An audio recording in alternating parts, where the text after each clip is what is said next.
If you like the video, make sure to like, subscribe, and comment. For more videos like this. What paranormal or scary entity or creature have you seen but haven't shared with anyone? Describe it. So my husband and I were walking home up the road, and I saw a pretty big solid light in the sky through the trees that was moving fast, and when I told him to look, it disappeared. It wasn't a plane. He told me to keep walking, but he was stopped, turned around, and when we got home, he said he saw a figure standing in the road for a split second, and then it disappeared. He said it was super tall, slender, alien-like in appearance, and just still. We live in Maryland. Has anyone had anything similar happen? Last night I was driving back home around midnight. Keep in mind I live out in the country, on this one-lane highway in the middle of nowhere, so it was pitch black, and I was right behind a pickup truck with no other vehicles on the road when all of a sudden there's this man, person or thing crossing the lane I was in onto the oncoming lane, and I barely missed him with my car, so I swerved.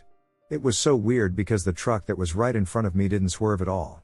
And I really missed him, so it makes no sense because that means the truck in front of me would have hit him? And the guy or person looked so creepy. He was wearing all black, like this long black cape type thing or maybe a blanket and black pants, and he was barefoot. He was also bald, and his skin was a weird grayish color. To be honest, he didn't look human, and as my car almost hit him, he was looking back at me. It was so scary. I'm just so curious as to what it could have been. Because I really don't think it was an actual person. I don't know if it was a skinwalker, a ghost, or what, but I can't stop thinking about it. When I was younger, I was going to night classes at a community college, and my family and I had just moved into a new home in which her friend's parents both lived. I got out of class at around 10:30 p.m. and arrived home around 11 p.m. We lived up a long, U-shaped driveway with a garage to the left and a large light that beamed down below and lit up a small perimeter. As I was getting out of my truck, I froze in my tracks, and an elderly man was sharpening a scythe with an old rock sharpener that had a paddle to spin it. The man was wearing a red flannel with long sleeves and had on a pair of denim jeans that were rolled up above his boots, and I noticed he had on thick horn-rimmed glasses as well. I was entirely frozen, and all the hair on my body stood up for what seemed like an eternity. I snapped out of whatever it was that had me frozen and walked inside, shaking. I explained to my mom what had just occurred and told them what I had seen, and she ended up telling her friend about it. I explained what the man looked like, and she pulled out a picture of her father sharpening a scythe in the same exact spot I saw him in when I was there walking inside. The man had died a few years prior due to natural causes, and I was aware I saw him in front of me. So just to start off, this story is about a friend of mine, not me. Anyways, he has to drive back and forth between towns a lot because we live in a very small town with less than 2,000 people, and he was just driving and talking to a friend on the phone when he saw a roughly 12-foot tall humanoid-looking creature standing in the middle of the road. He says that it was too dark to say very much about it, but that he could clearly see limbs and fingers on the creature. As he passed by, the creature turned its body towards him. Needless to say, he floored it and cranked up his music. He also told me that he felt a profound feeling of dread throughout that entire encounter, and he really doesn't get scared very easily. I was driving with him along the same road today when he told me about it. We did not see it, and there were no visible traces of the creature that we could see from the car. Thoughts? My husband and I used to hunt ghosts with his uncle when we were teens. It was fun until it wasn't. We didn't believe in ghosts. We went to what was left of this old church, just the basement. Apparently, the pastor went mad and convinced all of his followers to get into the basement because Jesus was coming back and told him to get them all there to be saved. They all drowned in a flood. So we climbed down this steep, rickety ladder. It's wet and cold, made out of old rock, think like an 1800s basement. I'm taking pictures, and now my husband is doing EMF. My husband is next to me when I feel this shove. I was pushed with so much force that I flew into the rock wall, which was about 5 feet away from me, and my head was bleeding. At that moment, I thought my husband pushed me, so I got up and looked at him, and he was so pale and motionless. I've never seen him look so afraid. I said, "Did you do that?" And he said, "No, what the duck was that?" We ran up that ladder so quickly. Apparently, his back was turned away from me, and the imp was going crazy. He turned just in time to see me fly into the wall. We haven't been ghost hunting since, and we don't plan to. I still can't explain what the duck happened that night. My family is pretty abnormal, I'd say, either that or gifted. We see lots of things that people would probably call schizophrenic or crazy. Hence, I don't share these things with people outside of my family or inner circle. And normally, when I do have other people with me, they can see these things too. My mother and stepdad had recently finished building their house when I was about 9 to 10 years old. It was kind of in the middle of nowhere and actually right next to a prison as well as a military facility. My brothers and I all got to pick our new rooms, and I chose the room with the windows facing the front of the house. Since the house was brand new, we hadn't had the blinds installed yet. Really, the only furniture the house consisted of was our beds and a couch in the living room. Before I experience these abnormal or paranormal things, I always get chills down my spine. I can sense it before it happens, and it's as if the hairs on my neck perch up, and I can feel the direction the energy is coming from. I believe it was the first night of our stay there. I had my bed right next to the window. I was struggling to fall asleep, so I just stared outside at this single street lamp right next to our driveway. I instantly felt sick, nauseous, and just overall icky. Something was going to happen, and I was sensing it, and I just couldn't look away. As I was staring, I saw this large, humanistic creature thing. It was terribly skinny and freakishly tall. My heart just stopped. I've seen many freaky things before, but not like this. It's so tall, just slightly shorter than the street lamp, with long, skinny arms that drag behind it as it slowly limps across. God, I was so frightened that I was frozen. I was probably holding my breath from the fear that just capsulated me. As I see it limp across my yard, it crosses that street lamp. It illuminates all of its features, and it's just disgusting and horrifying. It has no hair, it's fleshy, it's tall and skinny, and its features on its face are sunken, yet it has no eyes, lips, or any of that. Its legs are slightly bent as its arms drag behind. It's so vivid in my memory even now, I remember every detail, and I'm 18 years old. Anyway, I just stare at it in complete fear as it crosses slowly, and after it passes the light, it just vanishes. I ran into my older brother's room after that and just slept on his floor. Let's just say I basically stayed up the whole night, making sure whatever that was didn't come in. The energy just located in that area in general was terrible. I never left that house at night alone unless someone was watching me. Does anybody know what that creature could have been? My family is pretty cursed with seeing these sorts of things. I dunno what I saw, and I am not claiming cryptid, but several years ago, in suburban South KC, I went into my backyard at twilight to see some kind of animal hurrying away from me, exiting a back corner through a series of pine bushes. It was moving on 2 feet, was about 3 feet tall, and distinctly looked back at me over its shoulder and bared its teeth. I stood dumbfounded, and it repeated the same look once it cleared the line of bushes. My impression was of intelligence, and that it was watching its back trail to see if I was following. The overall impression was of a large, brown, humanoid, hurrying gait. No idea. We have a raccoon, and it was twice the size of the largest raccoon I've ever seen. It never dropped to 4 legs at any point. I distinctly remember the upper limbs being arm-like, highlighted when it twisted its torso to look back at me over its shoulder. The thing that sticks with me, sincerely, is the intelligence in its glare. For me, it was a spectral dog that hung around the road that I lived on a few years ago. It's well known to the locals as haunting that end of the road, and there are 2 types of encounters. Either it appears as a warning of an impending accident, and has often prevented a few, or it shows up after the accident has occurred. Typically described as a large, shaggy white dog with glowing red eyes, it is seen at a distance in the nearby farmers' fields. It wasn't so far away from me. My wife and I were driving home from a long day trip into DC, and we were both knackered. We were trying our best to keep each other awake. She was talking to keep my mind going, and I was talking to her to keep her awake so she could keep me awake. We had turned onto the road and had a mile and a half to go before we were home when my wife screamed, "Look out!" Just as I saw something canid, white, large, and shaggy run in front of the car. I slammed on the brakes and swerved, but it was too close, and we were moving too fast to avoid it. I pulled over to look for the dog that I had to have hit and found nothing. No blood, no fur, no injured dog, no damage to the bumper, nothing. We gave up looking and drove home.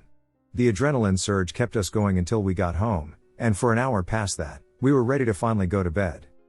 I told a coworker about the encounter, and that's when she told me about the spectral dog and that I likely ran into that experience with an entity called Watchers. It started with my cat just staring at the wall with his hair raised. I thought someone was there, but I felt no energy or emotions from it, so I brushed it off for a year. Fast forward, I have a dog. The dog started to stare at spaces, bark, and growl. Sometimes at night, he'd wake me up by sitting on my chest and alerting me to something in the hallway. His bark and growl are never malicious or fearful, they're just more like letting me know there's something watching me. About 3 months ago, I was hanging out with my neighbor. She told me a story about being woken by her dog and seeing a figure in her hallway that was so real she thought it was her husband coming to bed. She also told me that a few days before that, an odd old woman who lives in the apartment complex warned her that someone was watching her, but she also said it was harmless. I'm sure this is the same thing that's visiting me. The visits have increased from once a month to up to 5 times a week more recently. I was just curious if anyone knew anything about the watchers or had similar experiences. I'm really tuned into energy, and what's weird about this to me is that I don't feel the watcher at all, but at the same time, I know it's there. I'm just going straight to the story because this is going to be quite a long one. Also, I don't care if you believe me or not, the purpose of this is to see if I'm not alone in experiencing something like this in recent years. So it was late winter in 2017. It was a cold, windy, sunny, and dry day. I was also sick at the time. I had a dry throat that morning. On that day, I wanted to plan on building a shed in the middle of the woods to hang out in. I didn't know I was 15 at the time, lol, plus it would have been a fun project to do for the year. So anyway, I walked into the woods alone and eventually made it to the edge of the property, which is on the top of a hill with flat ground. And on that hill, I was able to see pretty far into the woods. Note that it was around February, so all the trees lost their leaves, making it really easy to see through the woods. There was also a barn and someone's house not too far away from where I was as well, and had a good viewpoint through their property. So within 3 minutes of finding a good spot to put the shed, I started hearing a 5-note whistle way in the distance, deep into the woods. I took it as though there was someone else in the woods with me. Note that the woods that are in my backyard are huge and expansive, and hundreds of different properties border the woods. So it's not uncommon to find hunters and trespassers wandering through the woods. But anyway, I see no one, so I go back to what I was doing. But the whistle kept getting louder, almost like whoever it was getting closer to me. So I look around again, but I see no one still. I didn't even hear footsteps, which I found very odd. Note that this whistling was less than 100 feet away from me at this point. So whoever it was clearly coming towards me, and I didn't find one piece of evidence to prove where it was. I look over to the nearby house and barn, and I still see no one. Now it gets interesting. I started hearing the whistling so close to me, almost like it was 5 feet away from me. And the whistling was circling around me. At that point, I was getting a bit spooked, so I started to walk out of the woods into my house. To be honest, I felt like I was in a bit of a trance, so for some reason I wasn't freaking out, I was just spooked. When I was halfway to my house, I decided to look up, and that's when I saw it, a gray humanoid figure circling above me counterclockwise. Not too shortly after that, I made it out of the woods and onto my backyard. The whistling suddenly stopped, and the flying gray thing was gone, like vanished, as if nothing happened. I suddenly smelled roses after that. To this day, those backyard woods scare me, and I hate being near them when I'm alone, especially at night. I always took the encounter as paranormal, and the gray thing was an angel protecting me for many years, which helps explain why I felt like I was in a trance. Plus the rose smell, but it wasn't until recently, a few months ago, that I was reading about local cryptids in the Hudson Valley, and that was when I heard about the Kinderhook blob monster. And there were a lot of connections between the blob monster encounter and mine. A floating blob or humanoid, it whistles from the same region, not too far away from the other encounters too. This also explains why I didn't see or hear footsteps. I was looking at the ground, and it was flying through the trees. Oh, and a lot of people ask the question, could it have been a bird? And the answer to that is no. The whistling was breathy, like human whistling. It was the end of the year, during my vacation, but I can't remember the exact date. My large family and I, about 15 people, were going to a farm my uncle had bought. When we arrived, we had a lot of fun without thinking about anything scary. However, when night began to fall, I remembered a scary video I had seen. I don't know if it was the fear from the videos that made me see what I saw that fateful night, but something strange happened.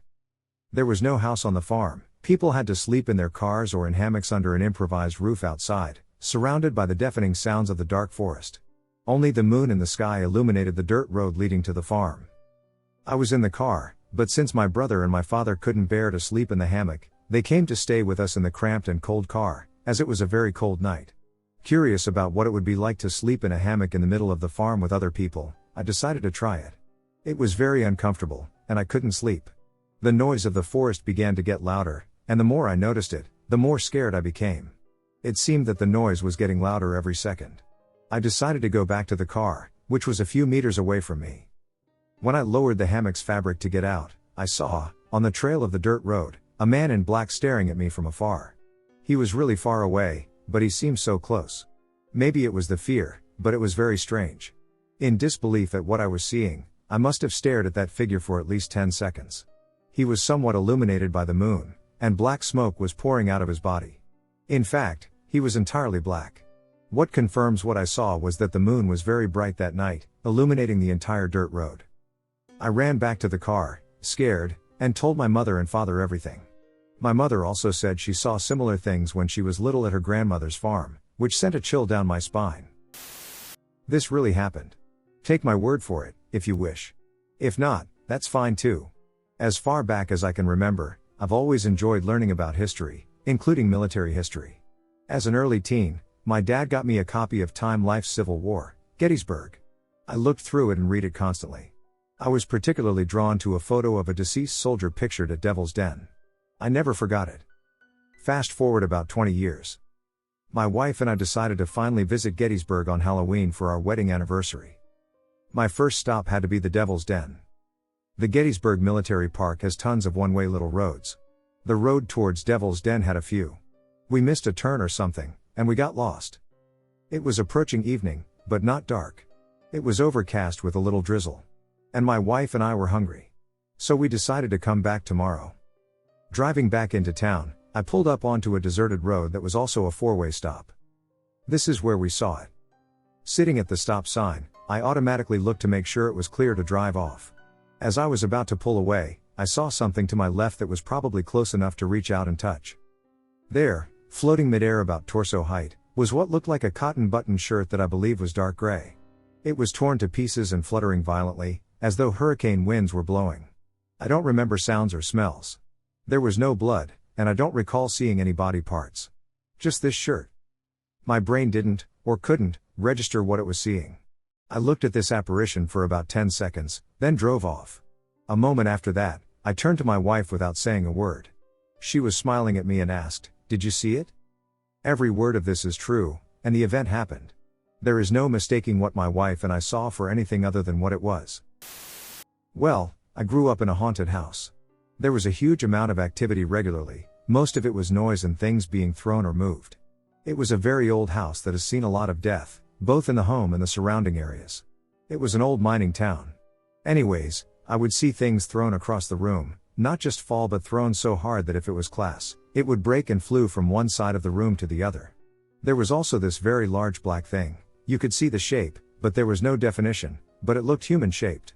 All I know is that it was always angry and would go out of its way to duck with you. My friends wouldn't sleep over anymore because of things that happened there. Like a picture lifting away from the wall but still sitting on the hook, like someone grabbed the bottom of it and made it swing back and forth, but it was like it was almost horizontal. It's not something an earthquake could cause without destroying the entire home. Oh, and there was an old woman who watched over the children. She was seen by multiple people. She looked like she was in her nightgown and had a sleep cap on. I remember her being kind, but it was still scary. In late 2014, my ex-husband and I had separated but still lived together due to it being a very expensive area to live in. We had separate bedrooms, so it wasn't too terrible. We also had a young child, toddler age. It was a 2-story townhome in the middle of a row of townhomes. I was sleeping in the master bedroom, while my ex and kid were in the 2 front bedrooms. I frequently have insomnia. So I like to read late at night. I was reading a romance novel, and it was around 2 a.m. when I suddenly became aware of it. My bedroom door was closed, but I could feel the wrongness on the stairs. Whatever the creature was, it was crouching in the darkness, slowly climbing the stairs. I could feel that even the air was still. I opened my bedroom door and looked down the stairs. Nothing was there, but as soon as the light fell on the stairs, the feeling of wrongness vanished. It was like the air could suddenly move again. My cat tore up the stairs, dashed under the bed, and did not come back out all night. I decided I was imagining things and was going to go to bed. As soon as I closed my bedroom door, I felt the wrongness return. I ended up turning on my overhead light and keeping my door cracked, so it cast a beam of light on the stairs. I tested it, and every time I closed the door, I felt the wrong feeling return, and if I turned off my bedroom light, I could feel it creeping up the stairs. I stayed up the whole night, keeping the light on. Once the sun rose, I decided I had been imagining things. About 3 months later, I moved out, and my boyfriend, who is kind of mystical, suggested our new place before we moved in. My first night there, though, I was alone. And I cried in relief most of the night. I hadn't realized how much low-level wrongness I had been feeling for years. But even at this point, I chalked it up to me being overly imaginative. 2 years later, my ex was getting ready to move out of the townhome and started talking on social media about it. He expressed how happy he was to be leaving that place because of the thing on the stairs. I had never told him about it. But he described almost exactly the same feeling of wrongness and the thing that would slowly creep up it if he didn't leave the light on. He is very much a skeptic and has repeatedly said, "I know this sounds crazy." I never told him about it, and I never mentioned it to anyone, but he described it so accurately. I believe it was a shadow creature. Had it not been held at bay with light, we all would have died to it. This encounter happened at her house in 2021. It's around 6:30 a.m. in the morning. She woke up, left her room, and went to the kitchen to drink water. She opened the fridge, drank water, and closed the fridge. A second after closing the fridge door, she sees the following: a little girl-looking entity was peeking through the side of the door. She was pale, almost a transparent gray, with long black hair. It was completely emotionless, but my cousin could feel the innocence and curiosity of a child to see what you were doing. My cousin's exact description of the entity. On another occasion, she was minding her business in her room when she heard her name being distinctly called from another room by an unknown voice. Back in the day, before my cousin lived in the house, a family used to live there. They had a boy who died in the house because he fell from the balcony. The boy was young, but his age isn't known. My cousin has theorized that the boy's spirit might still be living in the house. My cousin is a huge fan of the paranormal and believes in ghosts and paranormal entities. For the 2.5 years I have lived in my family's new house, a lot of odd things have happened, and now the rate of occurrence is speeding up. At around 4 o'clock this morning, I woke up, rolled toward my windows, and started to drift back into sleep, considering the light rain on the roof. Maybe a minute later, I saw 2 glowing eyes and a vague, pale head poke around the edge of my window, looking into my room. And for the first time in a long time, I was struck with the kind of fear that paralyzes your body while your heart sinks into your shoes. The thing at the window was about the size of a 10-year-old kid, but with skin a bit too pale and eyes that either glowed or reflected the whitish blue light coming from the next room. It snaked its head back and forth for a while, then stared off into the distance and crawled away. After my terror faded, I tried to debunk it as an exercise in panic dispersal. Okay, maybe a bird, but what bird would stand 2.5 feet tall, and why stare into my window at night in the pouring rain?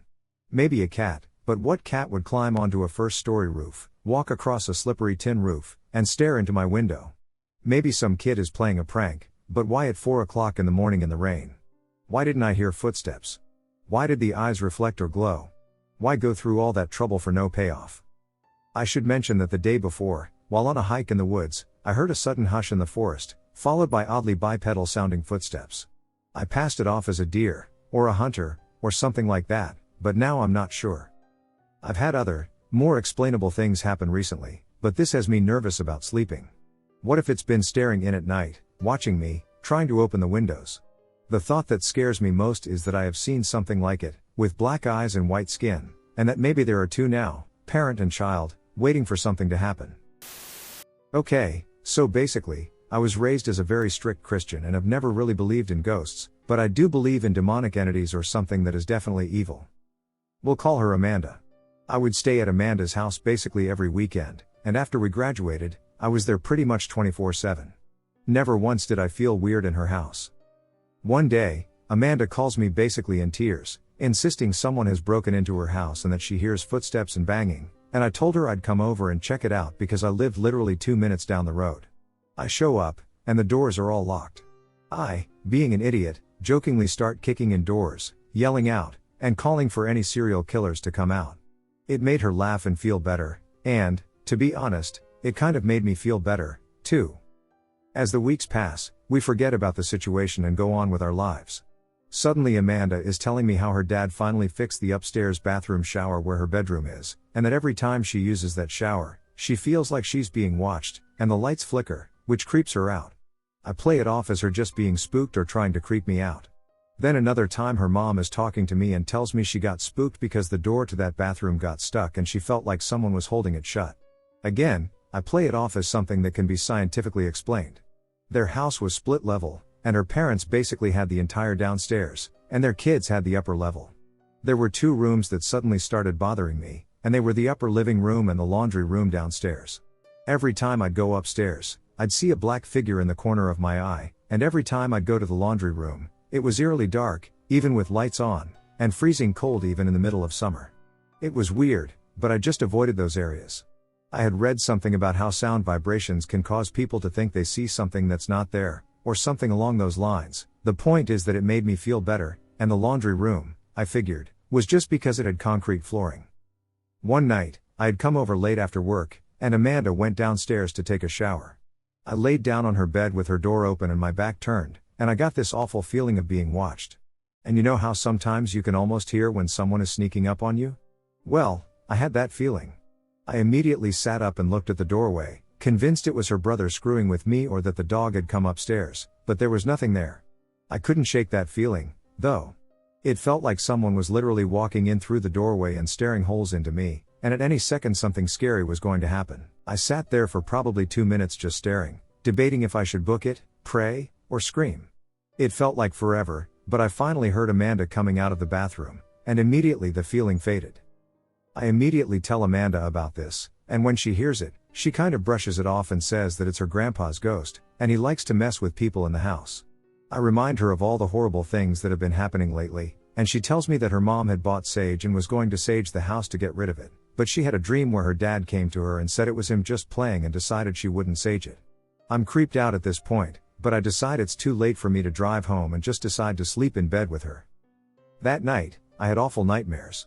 Like being chased in the dark, weird voices saying stuff I don't understand, something wanting to kill me type nightmare. I wake up and tell myself I am just freaking out. From that day on, I kept getting them, and they'd get worse. It wouldn't be every night, but it was often. One night I was sleeping at my boyfriend's house and had a sleep paralysis type nightmare where something opened his bedroom door and crawled in on the ceiling, picture an alien but with a human head and long talons. I woke up halfway through, unable to move, and kept trying to call out for my boyfriend but instead fell back asleep, and the dream picked up right where it left off.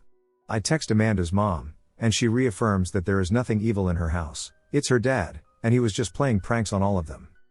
A few more weeks pass and I stop going to Amanda's house because 1, demons, and 2, Amanda starts acting shady. She's doing things that I don't like, such as sleeping over at my ex's house, sending me Snapchats of them together, constantly talking about him, and just being a jerk. She also somehow figures out my new boyfriend's Twitch account and is constantly watching him stream, trying to get him to talk to her, asking for his Snapchat, number, Instagram, etc. And at that point I lose my SHT on her and cut all ties with her. Coincidentally, the nightmares stop. Someone, please tell me I wasn't just having some kind of psychotic snap. It was at a bad point in my life, but the fact that her family knew about it and thought it was a dead relative makes my skin crawl. So basically, I'm somewhat new to the occult, and I've always been spiritual and into stones. I've had tarot cards for about a year now, and I've never had a problem with them, but the other night me and my friend were giving each other readings, and about an hour later I decided to tell her about this scary encounter I had with some sort of spirit when I was younger. I acted out the experience and everything, and suddenly I had this giant, constant chill that felt like it was never ending. And when I looked up at my friend, she looked genuinely terrified. As I was frozen in place, I asked what she was looking at. She said she saw this white aura or light around my body, and black smoke was attacking it or trying to get through it, but the light was blocking it. I've had many weird experiences, but never with someone else to back me up. I immediately, after my shock wore off, saged with pine and rebuked whatever it was that was around me. I could feel exactly what she was describing, and it's so weird. She also said her vision was fuzzy, and the white aura was about 6 inches all around my body. There were about 2 feet of black smoke, but it looked very messy and jagged, unlike the white light. Does anyone know what this could be? Do you think it was caused by the tarot or maybe the story I was reenacting? Any theories will help. Old farmhouses from the 19th and early 20th centuries are being renovated. We'd go there to drink beer on weekends in high school, no one lived there, and it's in the middle of nowhere. I would get that watched feeling.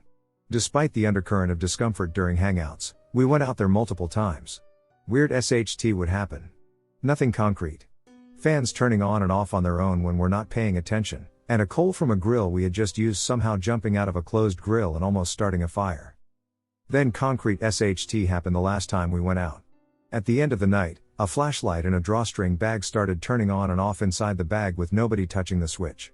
That got our attention. We were ready to leave, so we started migrating to the door, and the flashlight was no longer turning on and off.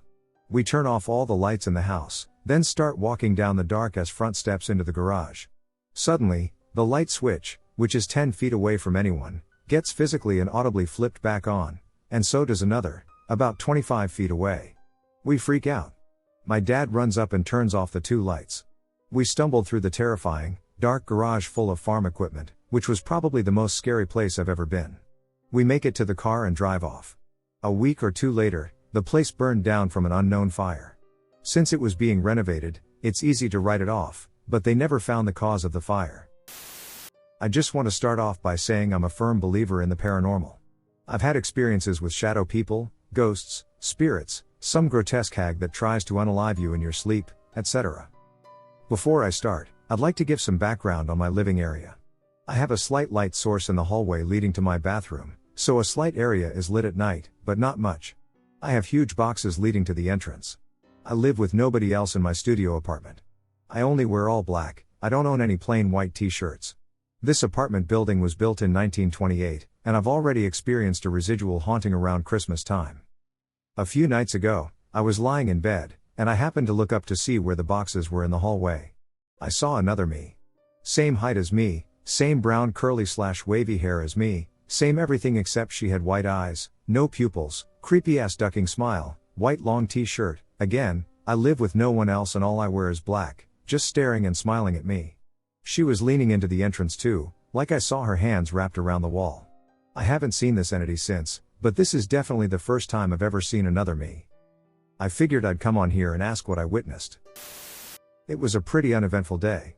We had just finished settling into our new home and out of the dreadful condo units we occupied while this house was under construction. Everyone else had plans, while I agreed to stay behind with my grandma to finish with the decoration details around the house. When grandma's at home, you can expect a clean, fresh-smelling home, and she will turn off all unnecessary lights around the house to conserve electricity. It was 11:30 in the morning when she called me down to eat. I was upstairs folding my clothes from our luggage. I went down, and she was just taking the food out of the oven and told me, "Oh good, I was just about to call you." It was weird because I solemnly swear I heard her just call me when I was upstairs. I dismissed it, thinking she just forgot. We were eating and talking about plans for the rest of the day. To give you a visual, our dining table was rectangular, with the less wide side facing the narrow staircase that would lead to the bedrooms. That was when we heard it. After a few thuds, we guessed it was from the upstairs landing, then the sound progressed to what sounded like footsteps that were going down the stairs and became louder as it stepped closer downstairs. Then, after the last step on the stairs, it stopped. We both looked at each other with wide eyes, and we were both panting, and it was apparent that my grandma was scared, too.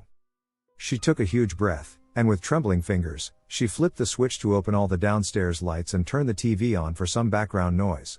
It was 11 in the freaking morning in a newly constructed house.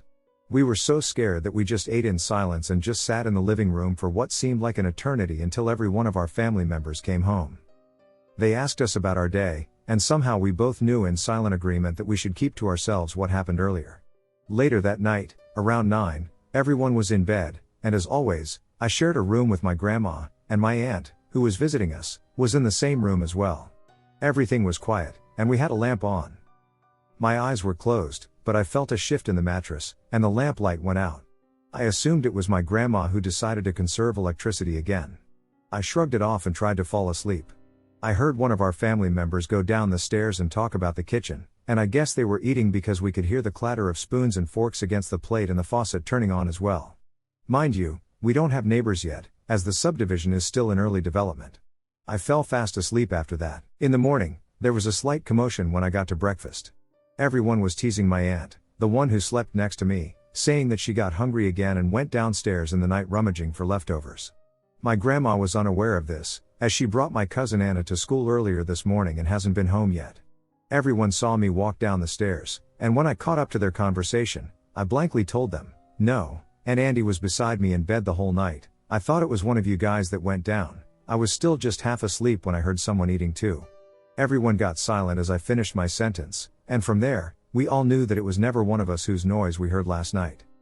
Ever since that event, we have had our own share of stories that made the chills run down our spines.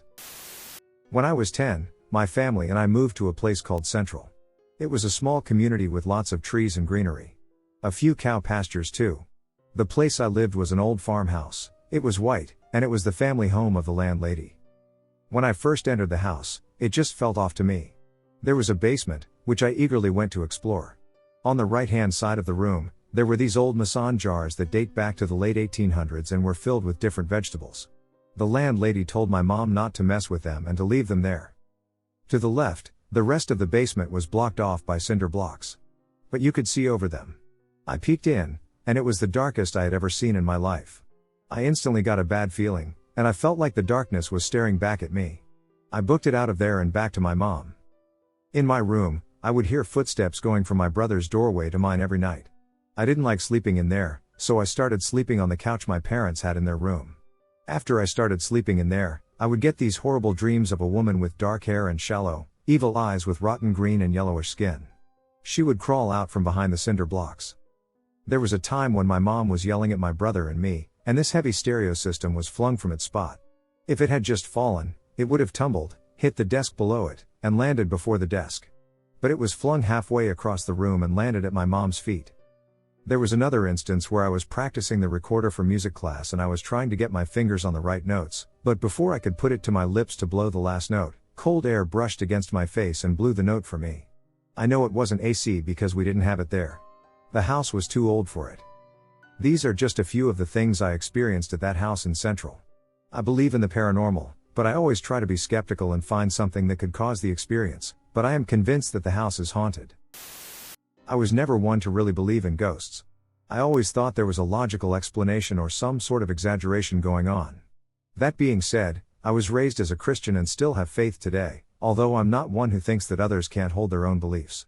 Regardless, I had a pretty terrifying experience, and I'm not sure how I could ever explain what happened to me in the barn on my property a few months ago. So I live in a rural part of Ohio. Cornfields and small towns are what I grew up with, and it's honestly where I feel most comfortable. With that often comes having a barn or large shed on your property. I lucked out and had two rather big barns, both with multiple levels, although one I always let my neighbors use to store their farm equipment. I work in video production, so I never had the need for all the room in the barn anyway. The other barn I had converted into a sort of man cave had a pool table, dart boards, TVs, game consoles, etc. I also had my guitar and amp out there, and I would spend a lot of time in the summers out there playing my guitar. I had never spent any time in the barn at night on account of two things. I'm not a huge fan of the dark, the lights in the barn didn't work due to a blown fuse, and the general atmosphere of a barn at night just isn't for me. Anytime I was out there at night, I always had friends with me. One night, after a long shift at work, I decided I wanted to play my guitar. I grabbed a lamp from the house and set up some smaller working lamps from the barn. I set up enough lighting for me to remain generally calm and started to play. I was out there for about 30 minutes when I suddenly felt the air change. It didn't get colder, I could still breathe, it wasn't anything like that, but all of a sudden I just had a massive sense of dread come over me. I don't mean fear. I mean, full of dread. I felt like I wasn't alone and that something was there with me, something I couldn't quite explain. After a few moments of sitting there entirely silent, I realized that I couldn't move. I couldn't turn my neck to look behind me, nor could I will myself to get up. I just sat there, terrified. After a few more moments of horror, I decided to say a prayer. As soon as I started talking, one of my guitar strings snapped, and the switch on my amp flipped itself off. With that, I was suddenly free, and I bolted from the barn and into my house. My sew at the time asked me why I was freaking out, and I couldn't even explain it. I went back in the morning to check out the guitar and amp, and sure enough, the string was broken and the amp was off. I haven't gone back in there at night, and I took my guitar inside. No ghostly experiences have occurred since then. I live alone in my grandparents' old house and sleep in my grandmother's room. While an aunt and an uncle live in other isolated parts of the house is kind of abandoned, and the family has drifted apart since my grandma died. When I first moved in there 3 years ago, I am now 25 and moved in order to be closer to my workplace. I had some scares at night. Sometimes, I felt someone was watching me from the window. The house is inside a quinta, which is like a group of houses that share a hallway into the street, and my room has a window to this hallway, even though none were there. I would feel this awake while I read on the bed, or I would wake up suddenly in the middle of the night with the certainty that someone was by the window. On other nights, in the exact moment as I was falling asleep, I felt voices and presences around me, and it was scary and uncomfortable. As these sensations were common, I brought 2 amulets that people who loved me had given me and placed them on the bed. Then it largely subsided. It could have been my body reacting to a new place, but the change was sudden when I brought the amulets. Fast forward to 4 months ago. I was trying to shut my mind and fall asleep with my face against the wall when I felt a presence behind me, and I felt it extend its hand to touch me. This feeling of movement jolted me. Then I heard its voice, a feminine but deep and raspy voice saying, "Name last name, I hate you, I hate you, I hate you." I got terrified, and I don't remember how I reacted. I just remember calling my brother and telling him the story and reading with the lights up until I felt sleepy. That same weekend in my parents' house, I go back every Saturday or Sunday to visit and sleep there. A mirror that has been hanging in the first floor bathroom since the house was built broke in the weirdest way. An uncle that lives far away had come to visit and stay in the house, and we got out for breakfast.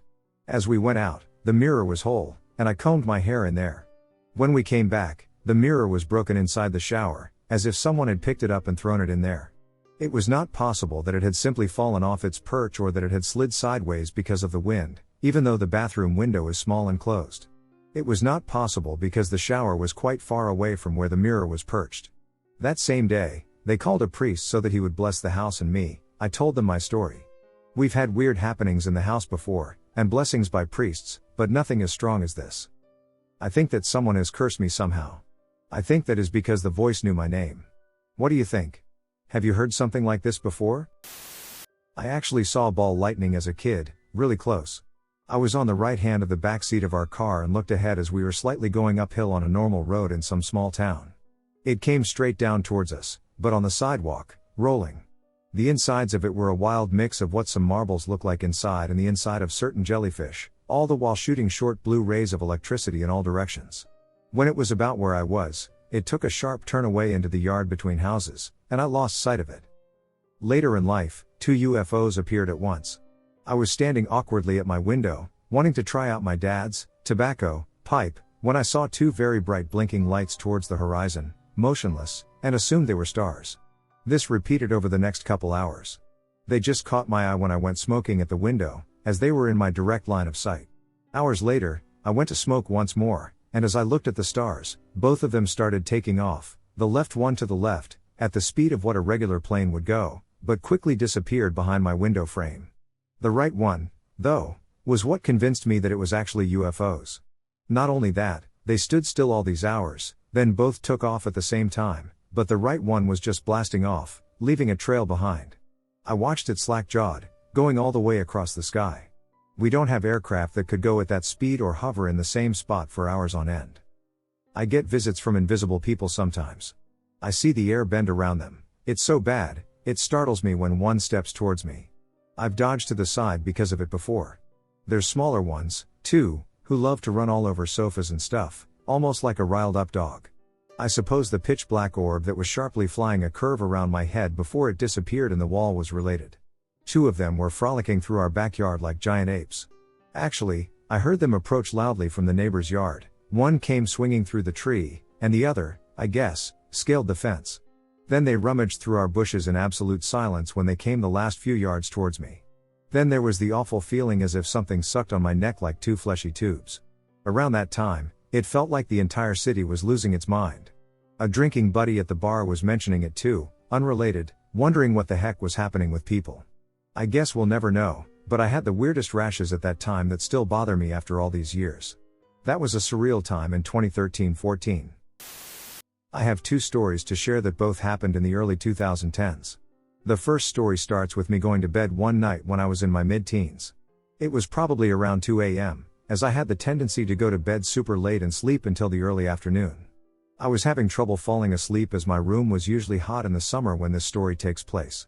I opened my eyes, and just as I looked towards the aquarium I had in the corner of my bedroom, I see an all-black human-like figure walk across the front of the aquarium and into my closet door, where it disappeared. Needless to say, I was freaked the duck out, as I had never encountered anything otherworldly before, so I ducked under the covers until I worked up the courage to sprint from my bed to the couch in the living room on the opposite end of the house. I didn't tell anyone about this, and when asked why I was on the couch in the morning, I chalked it up to my room being hot. Fast forward, maybe a week or 2 later, and me and my cousin are playing Xbox 360 in my bedroom. I go to the bathroom, and when I get back, he tells me, "While you were gone, something black went across that wall by the aquarium and knocked off the backpack you had hanging on the knob." As I said before, I hadn't told anyone about my experience, so there's no way he could have just been messing with me, plus I could tell he hadn't moved from where he was sitting, and sure enough, the backpack that was securely hung on my closet door was laying on the floor. This confirmed that I wasn't just seeing things that night, and it made it very hard to sleep in that room for a long time after. The second story takes place on my grandparents' farm with the same cousin in the winter of the year the first story took place. My grandparents' house was actually left to them by my great-grandpa when he died, who was left the house by his dad when he died in the early 1950s. This house has been in our family since the late 19th century. It's no secret that many people have died on the property. But anyway, one winter night, me and my cousin were in one of the upstairs bedrooms watching a movie, waiting for our grandparents to get back from town with dinner. It's worth noting that at this time, my grandparents had like 6 dogs that roamed the house freely and would all go absolutely crazy anytime anyone pulled down the driveway. The dogs were still silent, and I heard a voice that sounded distinctly like my grandma's holler, "Boys," as my grandma usually would when they returned. I looked at my cousin and asked, "Are they back already?" To which he replied, "Yeah, it sounds like it, but usually the dogs would be going crazy," which were my thoughts exactly. We reluctantly and carefully made our way downstairs to see nobody. "Maybe they went back out to the car to grab stuff," I said in a confused tone, but when we made our way to the front door and looked out, my grandma's car was nowhere in sight. We were officially freaked out now, and we booked it up to our room and shut ourselves in until my grandparents actually did arrive an hour or 2 later. I haven't had many notable experiences since this last one, but these 2 experiences alone were enough to make me a believer in the paranormal. If anyone with more extensive knowledge of the paranormal would have any idea as to what was going on in either of these stories, I'd be happy to hear your thoughts. While this isn't a particularly scary or frightening story, it's one of the most strange, disturbing, and unexplainable experiences I can recall. For a bit of background, this event happened in April 2016. I live in Australia and attended a university in Canberra. During a midterm break, I went on a road trip with 2 friends, I'll call them Ness and Mike, to visit Ness' house in a place called Kandos. Kandos is in a pretty remote area, maybe 2 hours from Katoomba in the Blue Mountains and 130 hours from Bathurst. There isn't much to do there, but the scenery is beautiful, with tall buttes, mesas, plateaus, and thick Australian bushland. If you have ever been to Australia or live there, you will know what I'm talking about. It's the kind of wilderness that you could take 5 steps into and be lost in a screen of undergrowth. Anyway, there wasn't much to do at Kandos, so we mostly hung around Ness' house or visited her grandparents, who were lovely people. 3 days into our week-long trip, Ness decided to take Mike and me out to a remote camping ground called Dun Swamp, or Gangutty, as it is known to local indigenous people. It was an hour's drive away from Kandos, heading into the mountainous region. I was excited. I love hiking and bushwalking, especially in areas with lots of history, and Dun Swamp had that in spades. There were still many caves and rock shelters where indigenous rock art could be found, and as a heritage student specializing in cave art, it was right up my alley. The drive there was great, heading down old dirt roads and fire trails. The scenery was so picturesque and still. We arrived at Dun Swamp. It's a large water reservoir made by damming and flooding an old river course. It supplied water for Kandos but also had a large campsite. When we got there were a few trailers and a canoe rental, but no large coaches or school buses. This is an important detail for later. So we get there, have lunch, and do some exploring around the campground, mainly climbing huge boulders and trying to find lyrebirds. Yes, we are really 21-year-olds. Later, we decide to go see the dam wall. This is a 1:30-hour trek along the edge of the water reservoir through very difficult terrain, including vertical climbs up cliff faces via ladders and over slippery slopes. It was difficult for 3 fairly fit adults. Once you reached the far end of the reservoir, you were standing on top of a plateau. The trail along this part of the hike was perilously close to the cliff edge. It was pretty amazing, but there was an eerie stillness to the landscape. It was windy and overcast when we got to the top of the plateau. It felt like the bush was holding on to its breath. If you have ever spent time in the remote Australian bush, you know what I'm talking about. By this time, we could hardly pick up the dirt trail as leaf litter and branches had all but obscured it. We ended up going off the trail and skirting through knee-deep leaf litter until we finally found the trail again. So after hearing me describe this rather difficult terrain, you can imagine my absolute surprise when a group of 20 schoolchildren, all in uniform, were at the dam wall with who I believe were their teachers. It immediately struck me as strange. What were these kids doing all the way out of her, and how would they have gotten out this far? They couldn't have been older than 9, and it was like they appeared out of thin air. Now you may be thinking they took the trail or got to the dam another way, but remember, the terrain of the trail was quite extreme, and there was no other way to reach the dam. But it would only get weirder. Ness and Mike didn't even seem to acknowledge that the children were there, but how couldn't they? The kids took up most of the trail. As the children walked further down the trail, which now followed the stream that flowed further into the forest from the dam, they passed us three. Ness and Mike did move out of the way, but they didn't even look in their direction. I started getting this weird feeling, like I was looking at something that just shouldn't be there. I smiled at one of the teachers as they passed, but she didn't smile back. She didn't even look at me. What was going on? We stayed around the dam for a while and then headed further down the trail, in the same direction the school group had gone. As we walked, I caught a few glimpses of them through the trees. They were maybe 800 meters in front of us. After maybe 10 minutes, we decided to sit by the stream. We stayed there for about another 10 minutes, and the whole time I couldn't stop thinking about the strange experience. I even asked my friends if they had noticed anything weird about that school group, but they just brushed it off and changed the subject immediately. If I thought this was weird, it was about to get weirder. We set off on the trail again, which looped back to the plateau above the dam wall. This is about a 45-minute uphill walk. The further we got along the trail, the more abandoned it seemed. There were no tracks, only a few animal tracks in the mud. There was even a fallen tree, like a full-sized, 50-year-old gum tree, across the path. We had trouble getting around it, so how on earth did the children? At this point, I had no idea where they had gone. I was actually quite worried. I am extremely protective of children, and this whole situation screamed unnatural to me. I was distracted on our way back to the campsite, constantly looking for the kids. But I didn't see one sign of them, not a sound, not footprints on the trail, and most importantly, no school group getting on a bus. There was no way these kids could have left the campground without us seeing them. I was frightened that they had been taken into the forest or something along those lines, but it was just so strange. The children in an isolated and remote area, the strange reactions of my friends and the teacher. I was disturbed by this for the rest of the trip. I just couldn't find a logical explanation for where these children had gone. They had vanished into thin air. After a bit of research, I have to conclude that either I experienced a paranormal event, a time slip, or a glitch in the matrix. But here is the kicker: a few weeks after our trip, I asked Ness and Mike if they remembered the school group at Dunn Swamp. They had no memory of any kids being out there that day and said it was only us. There is something strange at Dunn Swamp, maybe it's in the water or maybe the land itself. All I know is that I experienced something unnatural that day. So this is something that happened when I was like 8. It's possible my mind was playing tricks on me, but it felt so real, and to this day, I don't have an explanation for it. When I was in 2nd grade, my dad worked as an accountant in a church office.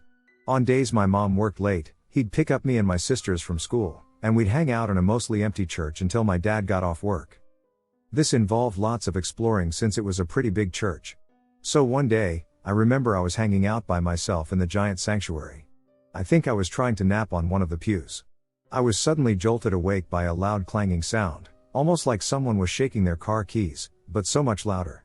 I sit up, and the source of the sound is one of the chandeliers on the ceiling. It was like it had a mind of its own. It was bouncing up and down, side to side, just losing its shit. I was the only person in the room, and these ceilings were at least 20 to 30 feet high. I was so scared that I ran out of the room and found my dad, and the chandelier was shaking the whole time. Of course, by the time I came back with my dad, it had stopped, and everything was normal again. I think back to this encounter every now and then, but it never makes any more sense than it did that day. Thoughts? We live in North Texas. My boyfriend's house is a 2-story house, with the upstairs consisting of only the master suite. The staircase starts across from the kitchen and goes straight up into a wall.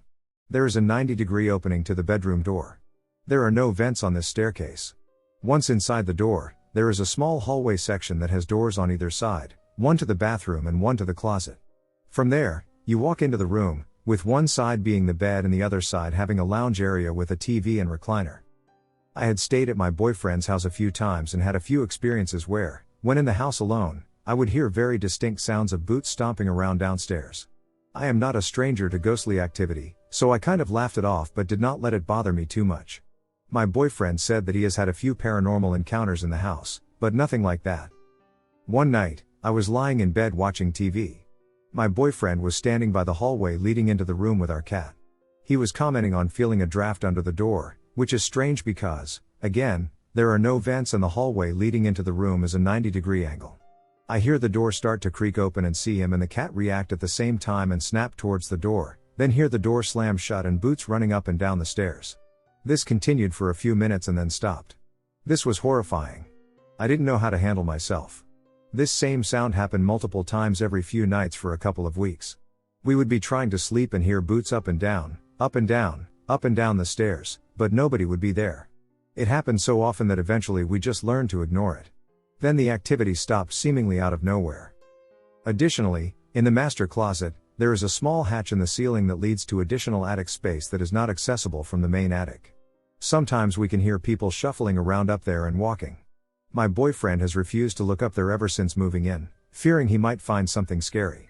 We recently had an inspector look up there because we are having our insulation redone, and he said it looks practically untouched up there. There was no sign of any animal activity. I had come to the conclusion that maybe there was a ghost in the house, but recent events have led me to believe there is something worse here. I have since moved into the house with my pets. Our couch is sectional, and when laying on the far side, you can see straight towards the back door. Our back door has a storm door with a doggy door on it, and we call all the dogs in for the night and close the actual back door, which does not have a dog door on it. One night after dinner, I was watching a movie on the couch while my boyfriend was upstairs playing video games. I heard a scratch at the door and went to open it to find my Shih Tzu had been locked outside. I let him in and petted him. He growled a bit and ran off. This isn't very unusual for him, to be honest. He is kind of a jerk, so I didn't think anything of it. I went back to watching my movie. A while later, my boyfriend came downstairs to join me, and I let him know that he must have locked Odie outside when he called all the dogs in. He swears to me that Odie has been upstairs with him this entire time. He swore that he was laying in his lap and actually kind of annoying him, getting in his way while he was trying to play games. We have a kind of heated, half-joking, but mostly serious disagreement about this because we both swear we saw Oatmeal in two different places at once. We agreed to disagree, and I let the incident go. It was weird. It was really weird, but I decided that my boyfriend must have been mistaken, and Odie must have joined him for games after I let him in. My boyfriend must have been so enthralled in the games that he just assumed Odie was there the whole time. A month or so later, another incident with this shadow Oatmeal occurs. I wake up for work and bring Oatmeal downstairs with me so he can go outside to potty. I always close the bedroom door behind me when I do this so Odie doesn't go back upstairs and wake my boyfriend up, because once Odie is awake, all he wants to do is play. I go to work and come home. I don't think anything of it. Once I get home, my boyfriend is telling me how Odie had to sleep downstairs last night because he got in trouble after I went to bed. I laugh at the story and ask my boyfriend when he softened up and let Oatmeal back in. He gets immediately confused and says he didn't. I tell him that when I woke up this morning, Oatmeal was sleeping by my feet as always, and I took Odie downstairs this morning. We again have a disagreement because we swear we saw him in two places at once. I again brushed it off. This leads us to tonight, when the absolute most horrifying thing to ever happen to me happens. We are in bed, watching videos on our phones. I am on my side facing the wall, and Oatmeal is lying up against my feet on the edge of the bed. I feel something bubbling up between me and my boyfriend. I assume it is my cat. It turns a couple of times and settles in. I think this is a bit strange because my cat usually only sleeps on top of me. If I move him, he will just keep climbing back up. But I don't turn. About 5 minutes later, I hear a growl that is unmistakably Oatmeal's coming from the lump in between me and my boyfriend, and I hear my boyfriend scold Oatmeal and shoo him off the bed. I tell myself that it must be my cat by my feet then. My boyfriend turns on his bedside lamp, and Oatmeal is sleeping soundly next to my feet, and my cat is sleeping in a ball across the room. We are both in shambles. My boyfriend starts frantically searching the room with a flashlight and a knife, not knowing what to do with himself. He says he was petting what he thought was Oatmeal, but once he got to the creature's head, its face was hairless, and the creature growled, bit him, and ran off the bed. At this point, I am near tears. Now we are freaking out. All of the dots are starting to connect. Is it not a ghost, but this creature living above our bedroom in the attic? Running up and down the stairs? Our husky suffered a large wound this week, where she mysteriously cut off nearly her entire paw pad. It was hanging on by a thread, and luckily it was able to be stitched back on. We searched our entire backyard and could not find the source of the incident. It literally looks like someone took a knife and sliced her paw pad off. The vet said the laceration went completely under her pad and barely missed the artery under it. We at first assumed she must have cut it on our fence, but there was no blood anywhere on or directly by the fence. They have lived here for years without incident. Yes, this could be entirely unrelated, but could this be the creature's fault too? I am in desperate need of help. What is this thing, and how can I get rid of it? My name is G, and I have an eternal interest in the paranormal. I am always researching such things, and I believe in spirits. However, I am sort of easily startled, so I'm cautious of what I watch and theorize upon since I tend to overthink things. I believe in demons and unholy beings, including the physical ones. I'm a very unsocial girl, so I haven't been out much. But one time, my youth group and I were going to an event. It was a 3-day and 2-night spirit event, but that's beside the point. We were staying at an ancient church.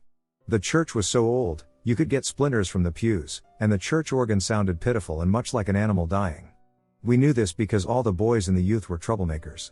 The girls were in an old classroom, while the boys slept in the foyer. These rooms were connected by a long hallway, which had bathrooms in the center. I was around 12 or 13 at the time, and I knew next to nothing about ghosts and things. I knew about the Holy Spirit and the tales my family would spin, but that's where my knowledge ended. The first night there, after a dinner at McDonald's, I know, very classy, we all retreated to our rooms. Each of us had our own corner, as there were only 5 girls, and we all curled into our sleeping bags. My friend, let's call her Carrie, was sleeping near me. She and I were close, and I liked her. As I began to fall asleep, which was around 11, I felt my teddy bear yank from my side. I always slept with one when I was younger, as it had always comforted me. I got upset. I thought that Carrie was playing a joke on me. "Hey," I blurted quietly and nonchalantly. I snatched it back as she sat up and looked at me with a slightly agitated face. "What? You need to go to sleep, gee, it's late." I felt my face contort in confusion. "Didn't you just take Roosevelt?" She smiled. "Is that your Teddy's name? Nice." She was 16 at the time, so she still looked at me as a child. "No, I didn't touch him. I'm all the way over here, see?" I shrugged it off. The youth group had always fondly teased me, so it didn't really bother me. It was out of love, not to get a rise out of me, and Roosevelt at this point only held the factor that my arms were awkward when empty. Not as much sentimental value.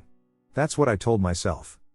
Later, I needed to go to the bathroom, so I stood up and carefully stepped over Carrie so as not to wake her. I brought my teddy with me. When I stepped out into the hallway, I noticed that it was very cold. I didn't really think too much of it, as it was around January or February, but it was still colder than usual. I walked to the bathroom, every step more apprehensive. Something wasn't right. I walked quicker, wanting the terrible feeling to go away. The hallway was long, and on my left were more classrooms that were empty. I stopped. There was a small noise coming from that direction, like whispering, but the words were nearly inaudible. I thought my pastor might have been talking to another student or with another adult that had been traveling with us. I'll call them Cameron and Carlos. Carlos, being a very religious Catholic at the time, had debates with my youth pastor. They were friendly, but sometimes Carlos got mad. The whispers got louder and angrier. My theory seemed more likely, so I went to ask them to be a little quieter. No one could sleep with that noise. I was also very confident. But when I walked in, no one was there. Not with a soul, anyway. The whispering stopped, and I looked around. I was startled at the emptiness of it all. I timidly whispered, "Hello?" My heart was pounding in my ears, and my chest was tight like a vice. I had never felt so nervous in my life. There was no answer. I turned around, wanting to go back to bed, but I remembered that I wanted to go to the bathroom. I still needed to go, so I began to trek back to the bathroom. Do you remember the hallway I mentioned earlier? Well, as I walked into it and towards the bathroom, I noticed something odd, unsettling, maybe even downright terrifying. There was a mirror at the end of the hall that I had not seen before. And in that mirror, I could see myself. A little 12-year-old girl, her blonde hair messy from the sleeping bag, clutching a teddy bear, her green eyes, but they weren't. My eyes are usually the color of spring leaves, as my mother said.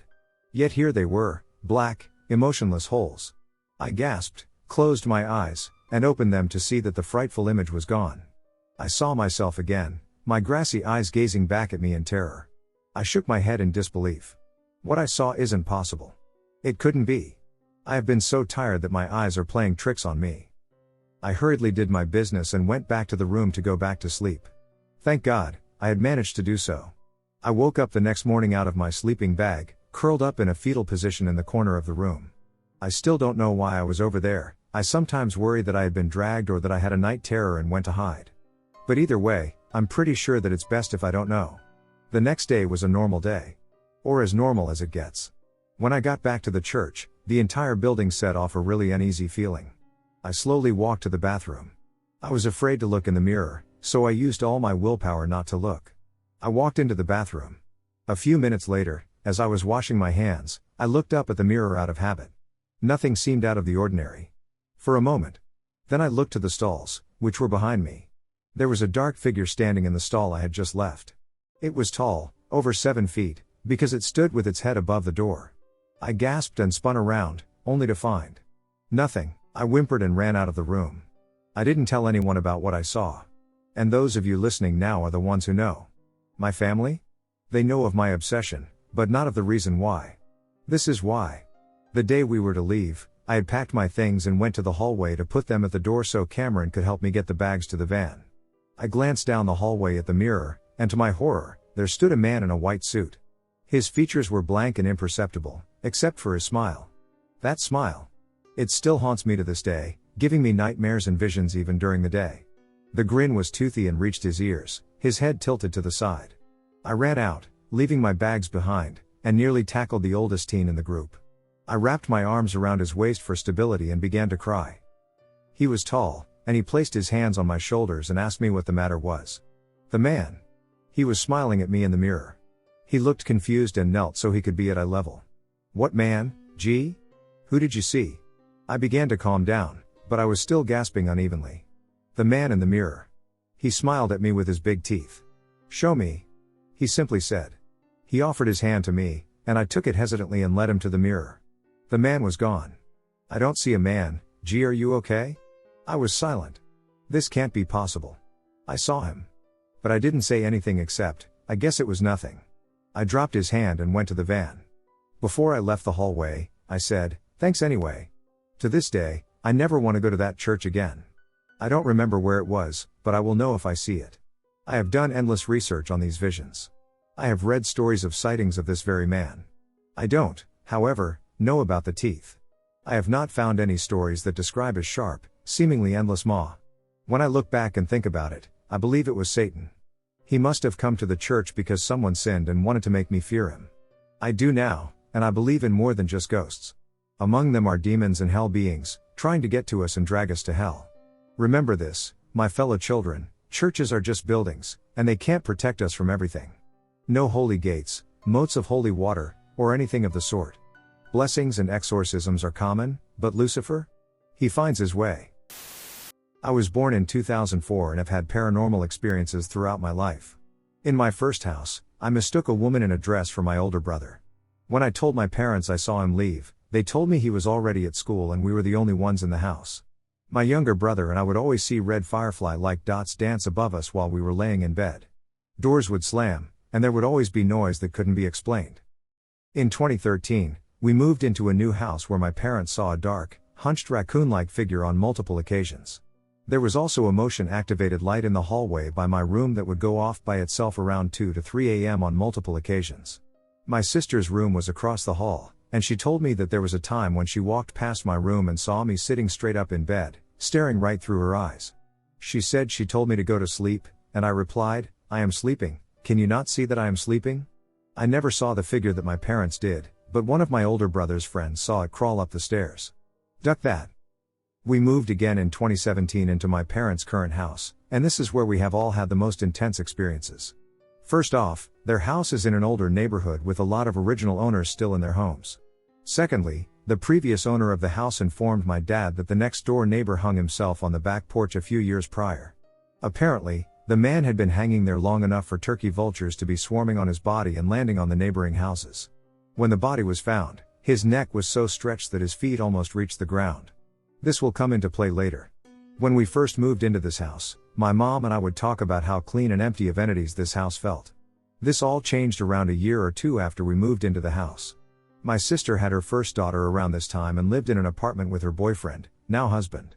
My niece started having violent night terrors and would always tell my sister random aspects of another life she lived with all of her old friends.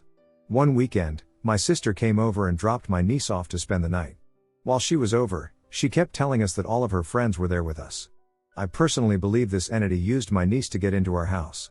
Call me crazy, because I just might be. Anyway, after my niece made that comment, the house never felt the same. It started out innocent and loving. There were multiple times I would feel the warm presence of my late uncle, and I even felt him put his hand on my shoulder a couple times. After the good, however, there was a small leak of darkness that kept flooding the house. Shadows would move out of the corner of my eye, I would have terrifying nightmares, and I always smelled a gross fishy smell in the media room. The strangest part is that for a while, my mom and I would both feel cycles of good and bad in the house at the same time. I would make a comment about seeing something, and she would look me dead in the eyes, terrified, telling me she saw the same thing. One time in particular, I walked out to the garage to grab a drink and saw a very tall, around 8 feet, slender, black figure looking at me behind my mom's car. When I came back in, she just saw it on my face, and all she said was, "I know, they're back, I saw him too." This cycle of clean to evil kept getting stronger and more active in the house. The peak of the darkness happened right at the end of the main COVID lockdown. This is when it would visit me in my room at night and duck with me all night long. Like clockwork, right around 2 to 3 a.m., I would experience a crippling feeling of terror and know that it was in the room with me. There would be a visible, dark fog like haze that would fill the room like smoke. All outside sounds of bugs, animals, or wind would go dead silent. My TV and phone would both disconnect from the Wi-Fi and stop working, and I would be left alone with this. I would hear knocks moving around my room, the floor creaking like footsteps, and my blinds would get pulled and let go to hit and bounce on my windows. On one occasion, I decided to be a man and rolled over to face whatever was in my room. This is probably one of the scariest things that has ever happened to me. When I rolled over, I saw a figure crouching down by my door. Frozen with fear, I kept staring and watched this figure that was even darker than a pitch black room stand up to a terrifying height and stretch its arms and neck straight up in sort of a dominating, threatening position. This thing literally reached the ceiling with the tips of its fingers and head. Around 9 feet tall. I got a pretty good look at the thing and could see it was wearing a black hat and trench coat. I told my parents about this in the morning. My mom believed me, but my dad always thought we were crazy and tried to play everything off as if we were experiencing sleep paralysis or just being crazy. Fast forward to 2022, and my parents had some friends in town staying at the house. I came downstairs one night while they were hanging out on the couch, and my dad called me over. I could tell that they were all sort of on edge, and my dad's friend described to me the same thing I saw, but walking across the second floor balcony. Fast forward again to January of this year. I had a buddy over, and we both took LSD for the first time. We were hanging out in the media room, where I used to get that weird fishy smell, and also in the closest room in the house to the neighbor who hung himself. When we were both peeking in our own worlds while listening to music, he said he opened his eyes and saw and described the exact same figure. Stretched arms and neck, hat, and trench coat. The crazy thing is that he didn't bring it up until a couple months later, and I had never told him about my experience with it. The weirdest part is that he even told me that it wasn't the acid placing that vision in his head. He felt terrified, like this thing was actually looking at him. I haven't had any bad experiences in around 6 months, and I actually feel really good right now. My dad, however, had an encounter with Anubis. He remembers waking up and watching Anubis walk out of his bathroom, stand at the foot of his bed, and stare him directly in the eyes. He has always been a skeptic, but after that experience, he has opened up about other things that have happened in his life that he believes to be paranormal.